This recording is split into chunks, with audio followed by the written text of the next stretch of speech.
Hi there, and welcome to the Explaining History videocast. I wanted to talk to you a little bit about something I'm working on at the moment. I'm currently in the middle of a textbook section all about Margaret Thatcher in the 1980s. And I thought it'd be interesting to talk a little bit about some of the things I'm writing. I hope no one at Hodder Education is watching this, because it's a hell of a spoiler alert, but trust me, it'll be a great plug for the book. There is an interesting ideological debate that runs all the way through post-war British history between the role of the state and the role of free markets. Now, in 1945, when the British had won World War II, but really bankrupted themselves in order to do it, and they'd had the experience of a Great Depression in the decade before that, the idea that simply leaving free markets to do what they want was an anathema. This was seen as madness. And virtually nobody in the Labour Party, certainly, or even the Conservative Party, gave this idea any credence at all. When we talk about free markets, we're looking at really the operation of business and labour to determine prices. That business is able to sell its wares without government interference suggesting how prices should be or what labour wages should be, so things like a minimum wage. And things like offering the workers welfare or any kind of or industry any kind of subsidy. It is interrupting and disrupting the workings of the free market economy. Now, if you go all the way back to the 18th century, people like Adam Smith and David Ricardo were the theorists who suggested that this is roughly how a capitalist economy should work.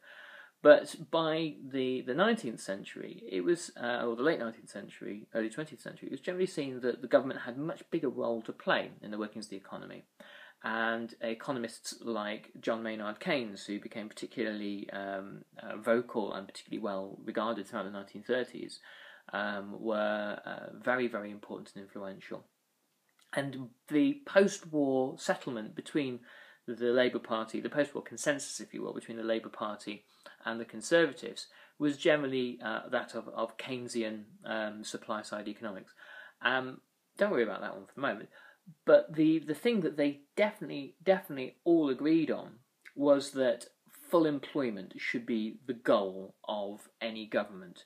That full employment was the thing that was going to prevent unrest, it was going to prevent a depression, and it was going to prevent the possibility of things like fascism emerging in the future. You now live in a Cold War world from 1945 onwards, where you have to be very careful about the the influence of the moderate left shifting towards a more radical alternatives. Communism is by the democratic left, the Labour Party, is seen as being as great a threat as Nazism, if not perhaps even more so. So the managing full employment, the payoff in that is that you have to tolerate a certain degree of inflation. Now, throughout the 1940s, 50s and 60s, a very, very small group of conservative politicians and intellectuals, writers and economists believed completely the opposite.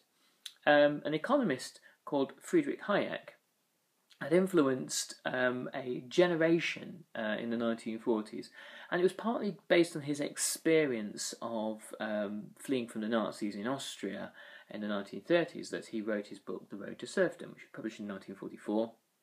When Margaret Thatcher was at Oxford University, she read it and absorbed it, as did a businessman called Anthony Fisher, who went to form the right-wing think tank, the Institute for Economic Affairs, to propound Hayek's ideas. Ultimately, what Hayek was saying was that as the state gets bigger, the role of the individual in modern life becomes less and diminished, and the possibility for tyranny is essentially created by the size of the state. And that instead that the state should be diminished to really a night watchman role. It should be a policeman and a soldier, keeping society in law and order, and defending it against external threats, but really not very much else. And the threat to individual liberty would be diminished as well.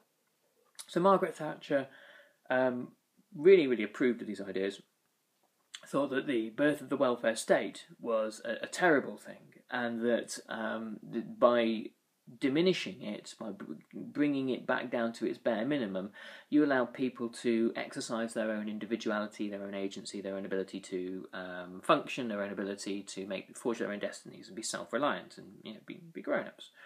Hayek wrote in 1945 that the creation of a welfare state would potentially replicate things like Nazism, which is quite a ludicrous thing to say. But people do make these statements from time to time. The post-war consensus managed to hold itself together quite successfully all the way throughout the 50s and 60s. However, the 1970s saw huge economic challenges to that consensus. It saw rising inflation. It saw the oil crisis of 1973. And by the late 1970s, strikes and inflation and unemployment, the three of them had begun to develop into a kind of an unsolvable problem for British governments. What the proponents of Hayek argued, and they argued an economic doctrine called monetarism, said that firstly, a commitment to full employment was folly. You need to tolerate not a certain amount of inflation for full employment, but a certain amount of unemployment for low inflation. Because if you tolerate a certain amount of inflation, it will eventually lead to there being unemployment anyway, so you'll have both problems. Inflation was pushing up pay claims throughout the 1970s and causing union unrest. When the unions got the pay claims they wanted, inflation ate away at those pay increases and left them as poor as they had started with. So union militancy and inflation were twin devils that defeated every government really throughout the 1970s until it comes to Margaret Thatcher in 1979. And in 1979, really, we can see the end of the post-war consensus. You can argue really that had been happening throughout the 1970s.